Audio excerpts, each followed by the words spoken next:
I told him, Coach, I come from nothing. All I need is a chance. While it was a great experience, man, just to compete, I think it was more of a learning experience than anything else. Every day we're doing something to move this program forward. Everything that I took as a student athlete, I translated it over to my actual life, and it's not been the same since.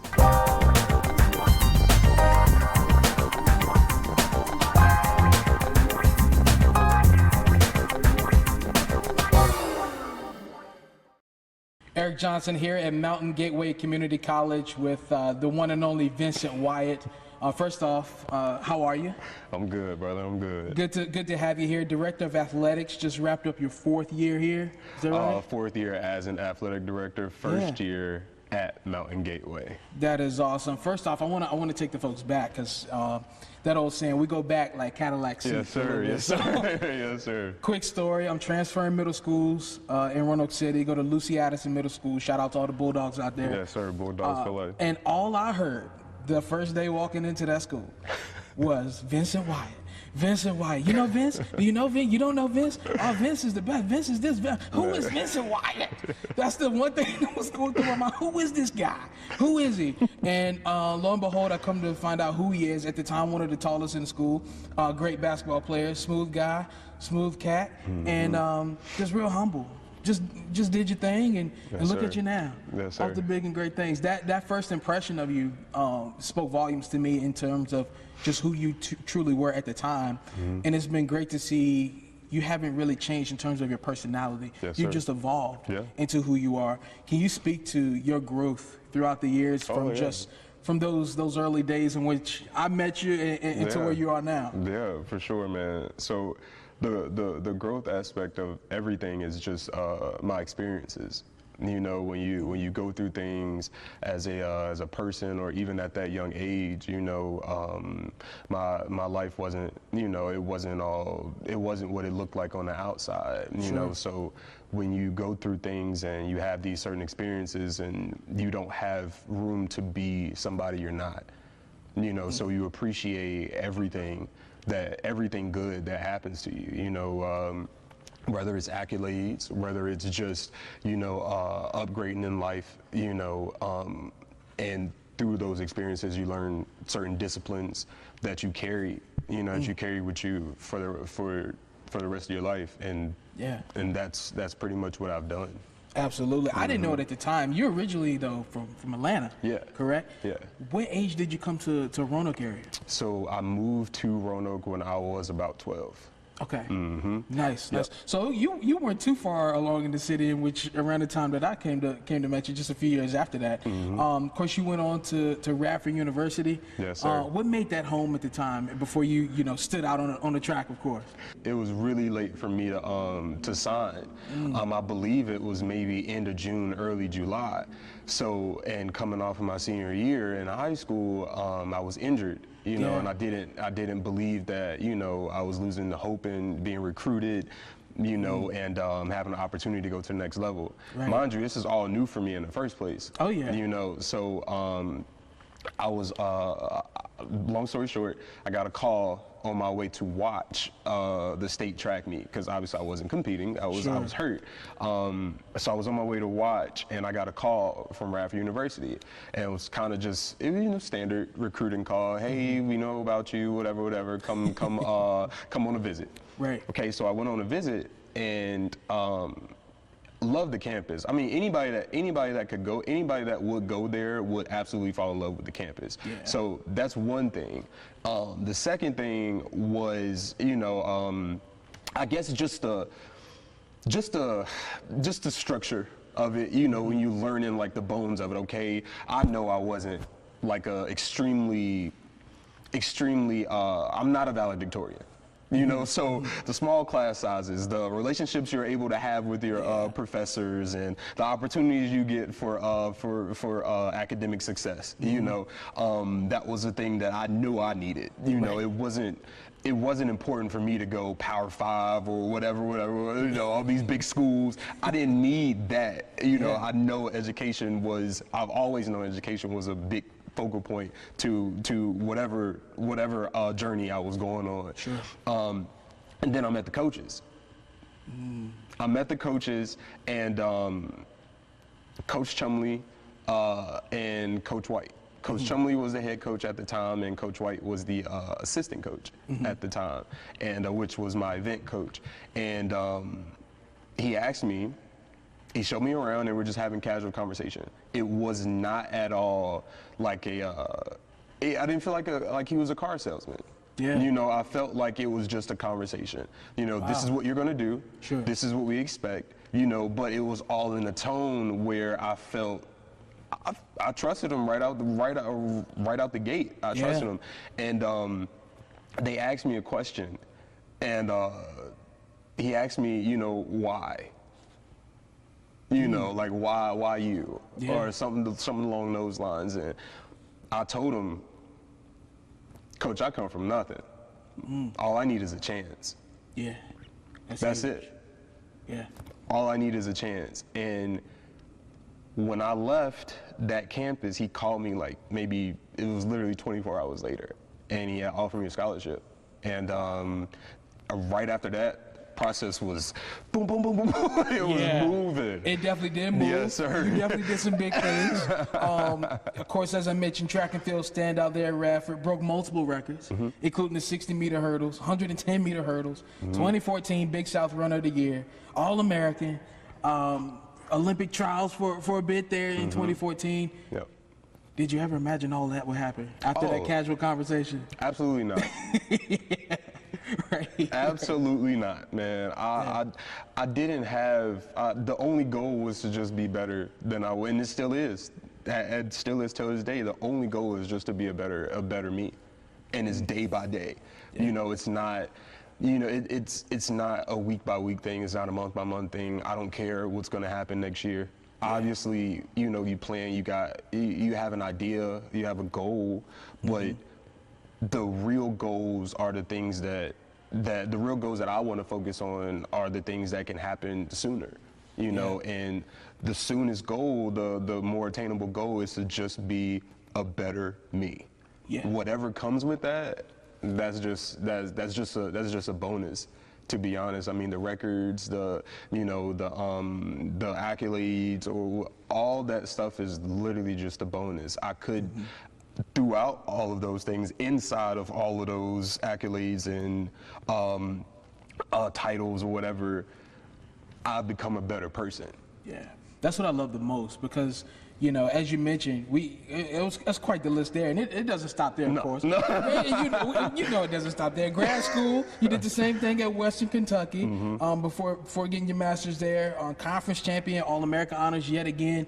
Through all of that, though, I love the fact that you mentioned it's just being a better you, going through Olympic trials. What do you think you learned the most from that experience? Because that's one that the average folks walking around, they can't put that on their resume, so to speak. It was just an experience, man, that was just kind of, I was starstruck at first, you know, seeing a lot of the people that, you know, you watch on TV, you know, the people that when you think about the track and field world, the best of the best are there. I mean, I believe you have to be, I don't know if it's changed now, but I believe you have to be like top 25 in the country just to get invited there, you know. So number one, just to be top 25 is, I don't even care if I'm 25.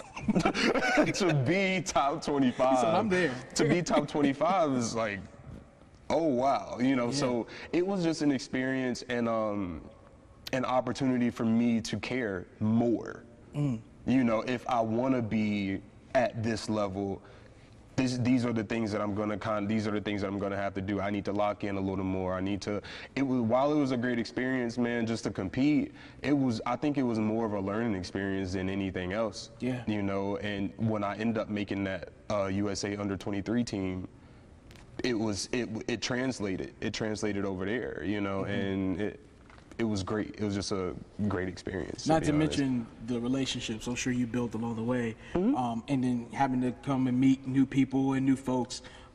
Did any of those relationships kind of help mold you in your professional career now? Oh yeah. Oh yeah, man. Every relationship I have, I always take something from it. I rarely have an empty relationship. you know, with anybody, you know. So throughout my career path, I've become extremely intentional about the kind of things that I digest. You know, who do I want to learn from? Who's saying what? How can I apply this to my life? You know, and it stems extremely from my coaches. Yeah. I've been blessed, man. I've been lucky enough to have really good coaches that I can call till this day. Yeah. And they can walk me through situations, and some of the things that they've taught me as an athlete, it's stuck, you know, and I can give it back. That's huge. I know you had a stint there as an assistant with the track and field team at Radford, I believe, and then of course you were at James River. Then you became athletic director there. 3 years there, and I was just so astonished. I'm like, we don't see anybody at quite this age get that title. What was that experience like at James River? And not only being there, but I'm sure you had a little bit of a hand in getting the new track there a couple years ago, where we first saw you and you introducing the new track. I know that was near and dear to your heart too. I moved back here in 2016, and I was substitute teaching, you know, to make ends meet. Right. And I knew I wanted to coach, so I was coaching at James River this whole time. So I was substitute teaching, and then I got a permanent position at Lord Botetourt High School, you know, and I was there for 2 years as a special ed teacher, you know, while still coaching at James River. And then after 2 years there, then like you said, I was, you know, able to get the athletic director position at James River. And so that whole path was extremely intentional. I don't know if when I try to explain it, it sounds weird or political, but I promise you, from the very first day of being a substitute teacher, the whole process, the whole journey was extremely intentional. I know I need to do these things to get to this place. So the age factor, I mean, I turned 30 in October. So I mean, I just turned 30 in October, and I try to I don't want to dwell on it. You know, it means a lot, to be honest, because I'm nowhere near done. You know, and we've already you yourself as well. We've already done so much. So that whole process, the age factor, I don't want to dwell on it, but it does sound cool to be a very young person in a position where probably most people my age aren't, you know, but it doesn't matter, because when you're in that position, now you got to show why you belong in that position, you know. Absolutely. So, yeah. Absolutely. I know you were given the keys, so to speak, a few years to be the track and field coach here at Mountain Gateway Community College.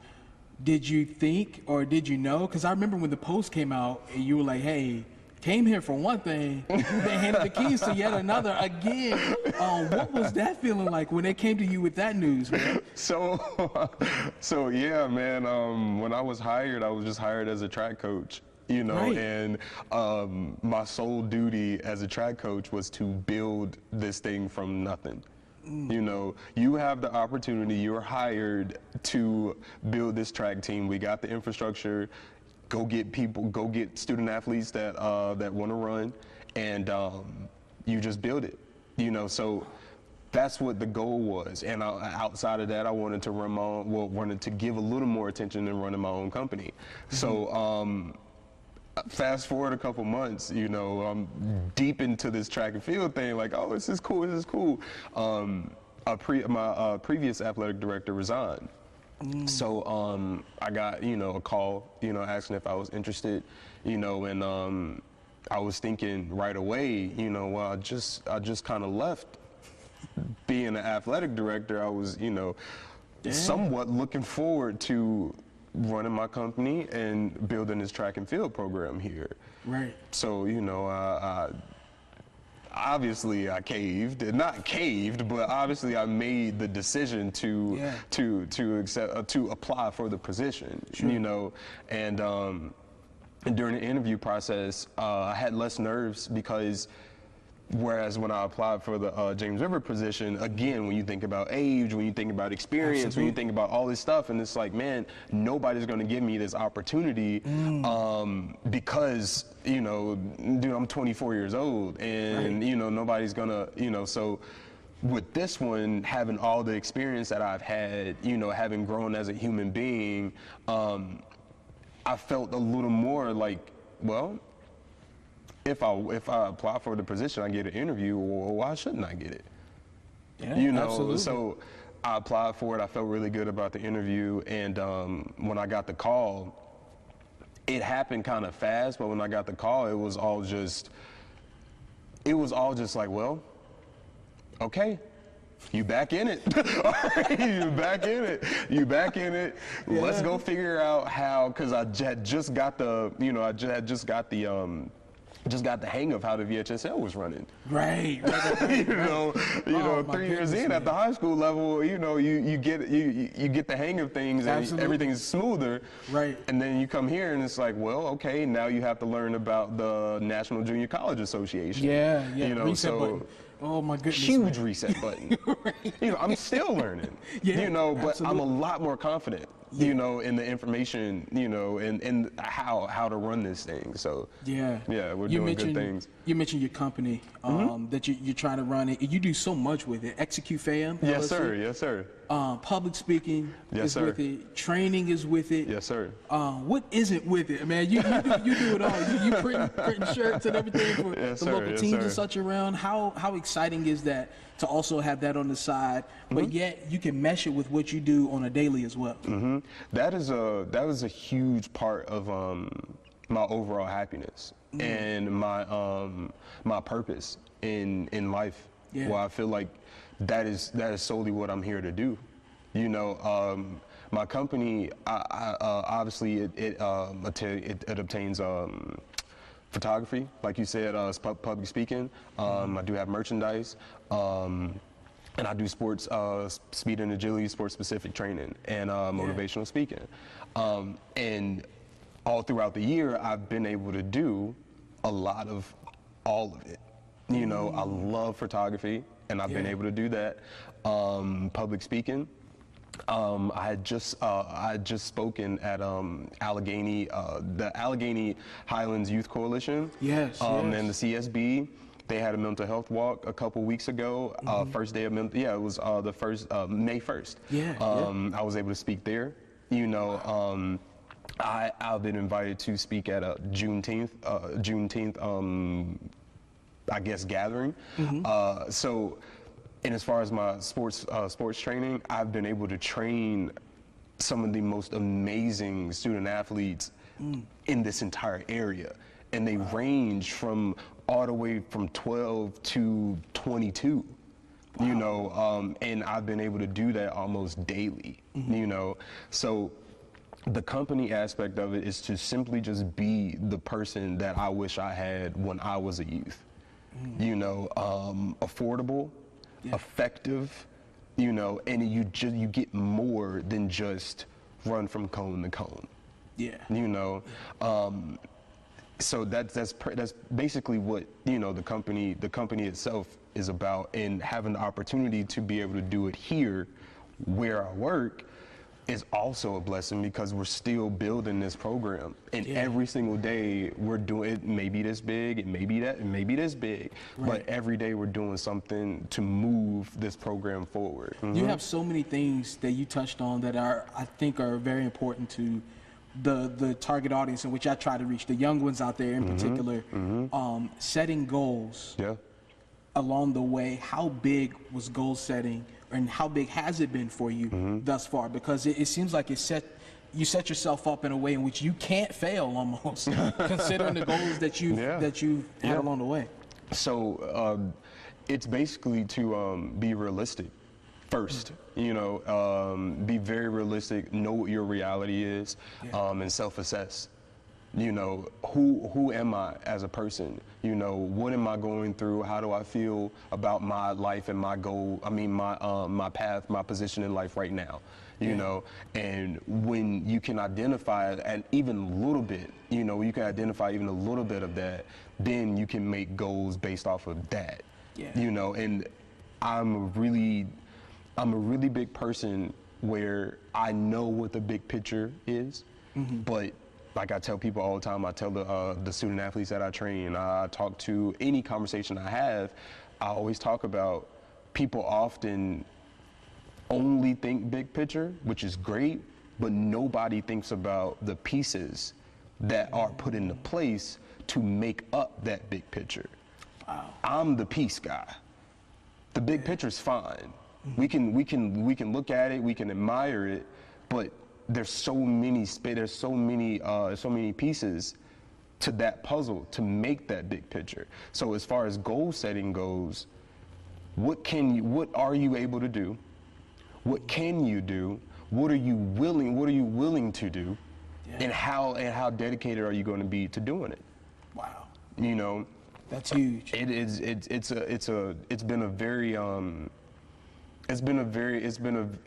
defines my life. You know, it defines how I approach everything. You know, and as far as the youth goes, I think being honest with them, full transparency with them, I think it helps. You know, it helps them kind of, yes, you want to go and play at the highest level, okay, but can you show up on time? Are you a good student? Are you a good teammate? Are you a hard worker? Does somebody have to be there to motivate you? And when I explain it, lucky for me, I'm highly self-motivated. I don't need anybody to push me, you know. But for those people, you know, for the youth, a lot of them need that. Absolutely. And that push sometimes is too expensive. That push is not available to them. Is not obtainable. You know, so my purpose is to make it very obtainable, affordable, you know, and for them to just know that it exists. And that it's real, it's honest, it's not a gimmick at all. And when you put all of those pieces that you mentioned together, then you can take that next step in which you said and talked about, can be intentional about everything you do. Everything you do. From the smallest thing, you know, that's really huge. You went in being a substitute teacher, but you were very intentional about that, to work your way, to get your foot in that door. And it's everything that I've learned being a student athlete. That is huge. It's everything. And when I try to explain to the student athletes or the youth period, is that everything that I've learned as a student athlete, it took me a while, but the sooner you learn this, the better. But everything that I took as a student athlete, I translated it over to my actual life, and it's not been the same since. Wow. I kid you not, I've been a completely different person since. The kind of discipline that you learn at practice, as a teammate, you know, you transfer it over to a job, to class, to friendships, to family, to husbands, wives, girlfriends, boyfriends, brothers, sisters, those kind of disciplines, and you bleed it over to your real life, is next level. It's next level. And I didn't realize, I realized that kind of late, but ever since I did that, I mean, you think about a student athlete, right? Great in practice. Great in the games. Great at a track meet. Great at whatever sport that they decide to do. Show up late to class, don't come to school, they don't get along with XYZ, the teachers don't, you know. But I'm telling you, you're so disciplined here in this one space. Take the space and dump it over in your real life. It's a game changer, man. It really is. That is huge. You've been a game changer. We appreciate you, man. You changing the game. I'm trying. I'm trying my best. And what I love the most, and we'll wrap it up here, what I love the most is you said you're not done. No. Man, what's on the horizon for you, man? Oh, man. Where you taking this thing? Man, so, again, the big picture, right, is to bring, obviously, more teams here, the Mountain Gateway Community College, to continue to raise awareness, how important junior colleges are. Not even with just athletics, but the academic resources as well, the academic opportunities as well. And as far as my company goes, I want to be the best personal trainer ever, and I want more of the world to learn about it. And I want to spread everything positive that I have to everybody. I don't know everything. I'm still learning every day, but I'm not selfish with any of my knowledge or wisdom. I want to give it to everybody. I'm going to create and help mold the best student athletes ever that Virginia has ever seen. I'm going to this athletic department is going to elevate higher than it probably ever thought it could. And even more personal, I'm going to be an amazing father. I'm going to be the best husband. I'm going to be the best Coach Wyatt I can be. That's it, man. We love it. We love it. We appreciate it. Thank and you. Of course, we love the fact you're a family man too, right? He does it all. Doing it all, man. Vincent Wyatt, it's been an honor. It's been a pleasure, brother. Yes, sir. Yes, Good sir. to see you, man. Yes, sir. Keep Thank doing you. your thing, brother. Yes, sir. I got it.